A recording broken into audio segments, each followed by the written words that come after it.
One of the holy grails of audiophile record collecting over the past 50 years has been the search for the ultimate sounding pressing of the Beatles' Sgt Pepper's Lonely Hearts Club Band.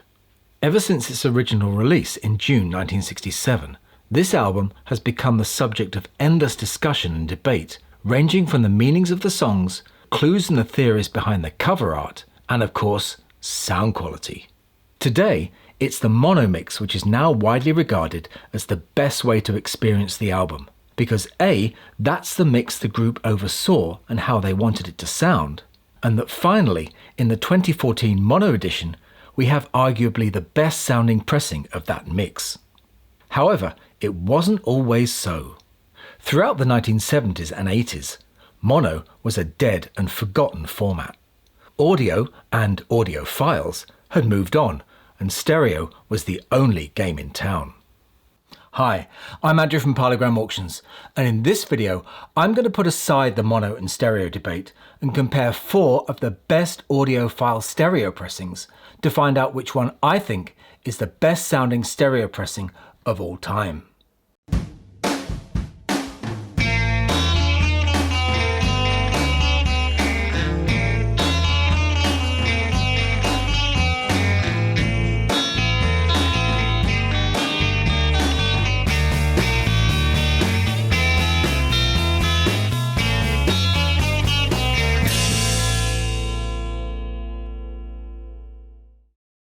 Sgt Pepper's Lonely Hearts Club Band was released on June 1st, 1967, and had sold 250,000 copies by the end of its first week, and 500,000 by the end of that month. It was an album which divided their fans.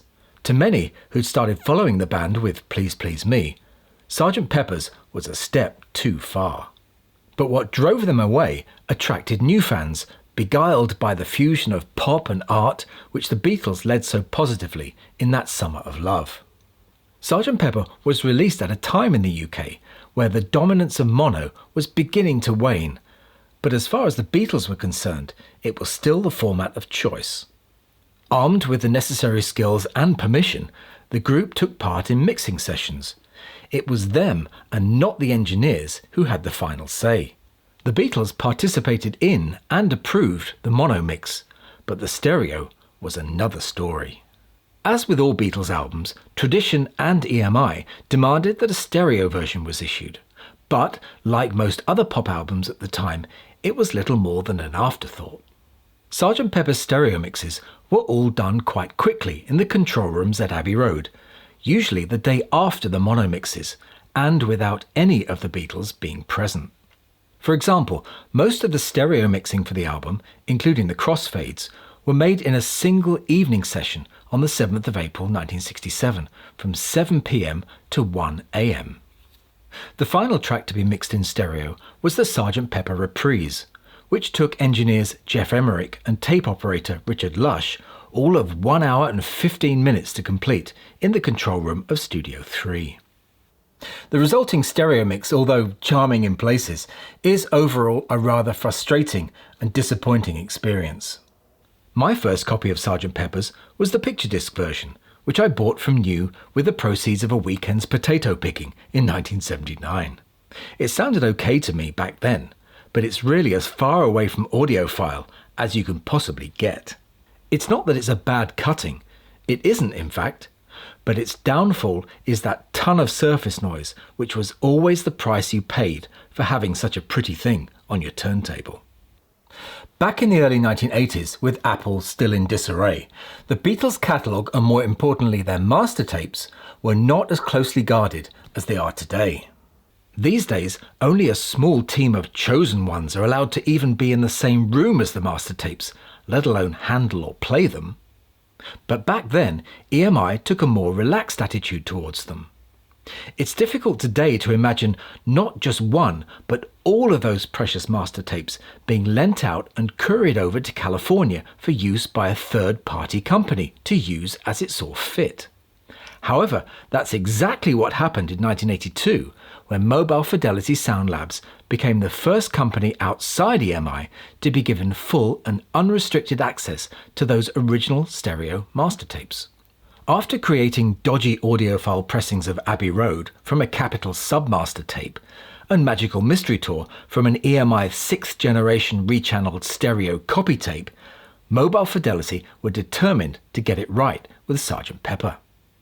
So in 1982, they released not one, but two audiophile editions of the album. The first was the UHQR, Ultra High Quality Record Edition, which was a limited edition of 5,000 hand-numbered copies. Inside the fancy-looking box was a half-speed mastered 200-gram disc, which, like all other MFSL albums, were pressed in Japan on supervinyl, a high-quality plastic compound developed by the Japanese Victor Company, aka JVC, together with a technical specification leaflet and numbered certificate of authenticity. Oh, and a nice foam insert. That same month, Mobile Fidelity also released a 14-disc box set entitled The Beatles Collection, which included all of the Beatles' UK studio albums cut from the original stereo master tapes. It was a sensation, receiving rave reviews from everywhere and of course sold out immediately. However, it's always puzzled me why neither of these pressings have the lock groove gibberish like the UK pressings. Was it that they couldn't do it, or was it just not there on the master tape? After all, the original tape box says that Voices for Concentric, C.H. Moss for this.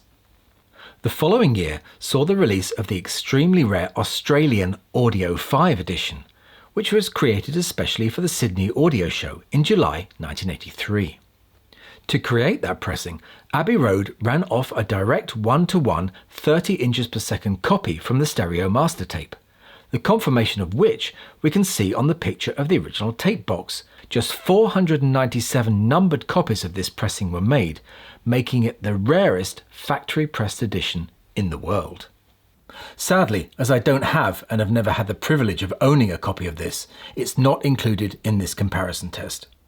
But if you have one, or have heard one, it'd be great if you could leave your impressions of it in the comments. Nimbus was, and still is, a small UK audiophile label located on the English-Welsh border. It was formed in the late 1960s in Birmingham on the back of a property business and started recording talented classical musicians in a studio there.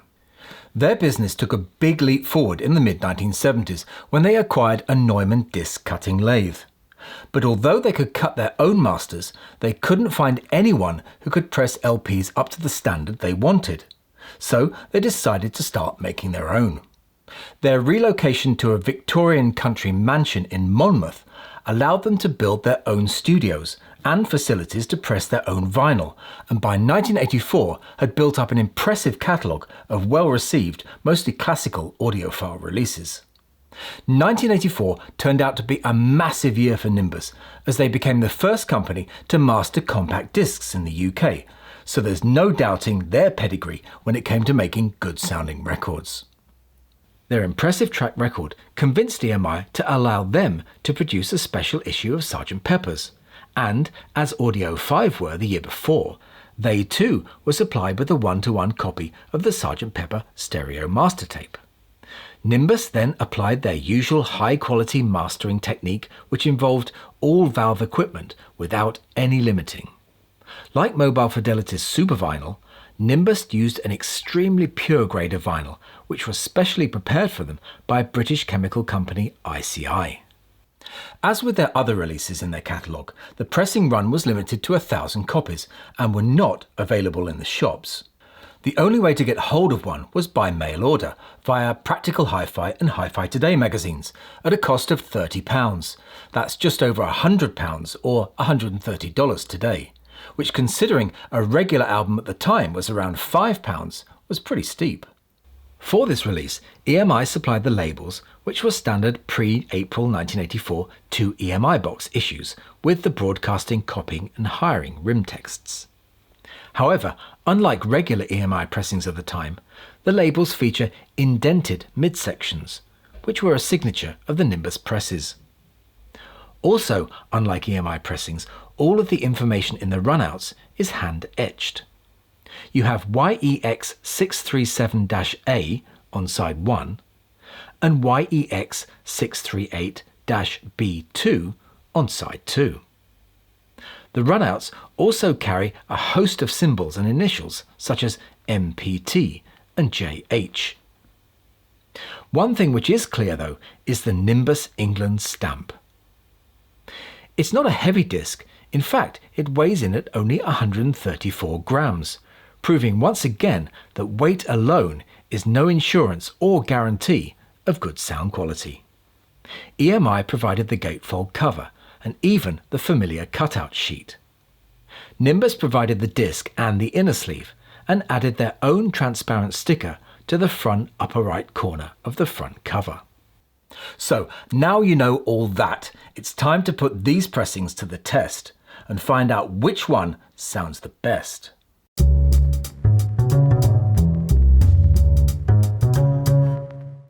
Allow me to present the 4 contenders in this shootout. In this corner, we have the first UK yellow and black label pressing with a -1-1 cutting from June 1967. Next is the Mobile Fidelity UHQR pressing from 1982. Followed of course by Mobile Fidelity's other pressing from the 14 LP box set from the same year. And last but not least, the UK Nimbus pressing from 1984. The UK first pressing, Mobile Fidelity box set and Nimbus pressings are all here with me in the office now. I used to own the UHQR a short while ago, but before I let it go I made a recording of it on my computer in the same way as I've done with all of the others. In the graphs I'll be showing you, the blue represents the waveform of the audio and the orange spectrograph behind it shows the frequencies. The stronger the orange colour, the greater the volume is present in that frequency. So rather than use the whole album to compare in this video, I'm going to use just one track for comparison. I've chosen Lucy in the Sky with Diamonds, which has an excellent mix of quiet and loud passages, and enough going on in it to present well on the graphs. And here's a quick overview of each pressing. This is the 1967 first pressing. This is the UHQR. This is the MFSL from the box set. And this is the Nimbus. As I've said before, this isn't a debate about the quality of the mix. What we're concentrating on here is the sound quality of each disc. My first stop, of course, was the yellow and black label first pressing with a -1-1 matrix, cut at Abbey Road by Harry Moss in May 1967. Here we can see the complete song. Straight away, it's clear that this pressing is no slouch. It's dynamic and well balanced, with a rich but well-controlled bass sound throughout. As you can see, the first pressing is very dynamic, with a reasonable high-end response, which decreases the nearer it gets to the top of the scale, which here is 20,000 Hz or 20K. The only real negative of this pressing is that the vinyl is quite noisy, something which we'll see is less of an issue in the other pressings in this test. For the next comparison, we turn to the UHQR pressing. The issue with the vinyl noise is completely eliminated with the help of JVC's Super Vinyl. The text in the booklet which came inside the box explained that, quote, various mids and high range frequency range characteristics have been dramatically improved. And because of this, the UHQR was for me the biggest disappointment. Back then when this album was mastered, brighter meant better. And as I switched to the waveform of the UHQR, you can see right away the increase in intensity of the orange colour in the upper part of the graph, which is due to a 10K increase in the upper mid and high end frequencies. This makes the sound of the UHQR much brighter and cleaner than the UK pressing. But whilst that may be an improvement to some ears, it's really overdone and ultimately lacks warmth, something which the UK first pressing has in spades. The MFSL album in the box set takes, like most of the other albums in it, a more measured approach, and while some smiley face EQ has been added, it's not nearly as noticeable as on the UHQR, and is a very pleasant experience. It's so nearly there, it's just missing that mid-range magic of the original, and ends up being too soft to make it my first choice. And so to the Nimbus. The first thing I noticed was the increase in ambience of the opening crowd noise, where first pressings are usually at their noisiest. Right from the opening track, it's Paul's masterful bass lines which take centre stage and go on to dominate this album. Its sound is rich and deep throughout without being overblown. The vocals on every track seem to float over the music and never once become buried or overpowered by the sounds around it. There's a sparkle in Ringo's cymbal work, especially on tracks like Getting Better, and the cutting guitar solo, which on some pressing grates, is just right here, without being too soft as it is on the MFSL. The sound of the room is audible on Paul's vocal on Fixing a Hole, and the backing vocals towards the end of the song come alive in a way I've never heard before. All of the other tracks on side 2 blend perfectly together, with more floaty vocals and tight bass lines. The kick drum and bass sound amazing together on the Sgt Pepper reprise, and the icing on this cake is Day in the Life, where the orchestral orgasm builds from every frequency, even in the bass, which seems to have eluded all the others in this test.